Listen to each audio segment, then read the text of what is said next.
ምስኪን ሰው ማለት ምን እንደሆነ ታውቃላችሁ? ሰው ሊገላግል ብሎ በጥፊ ተመቶ የሚወድቅ ሰው ማለት እኮ ነው።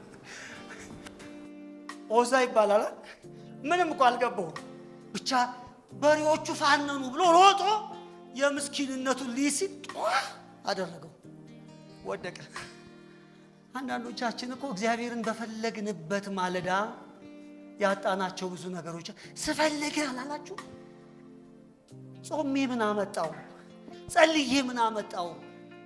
ባሰብኝ አላላችሁ? ዳዊት ረረረ ብሎ ወዲያውን ወደ ሰው ሌላ ሰው ቤት ታቦቱን ወሰደና ምንድነው እንዴ በፈለግነው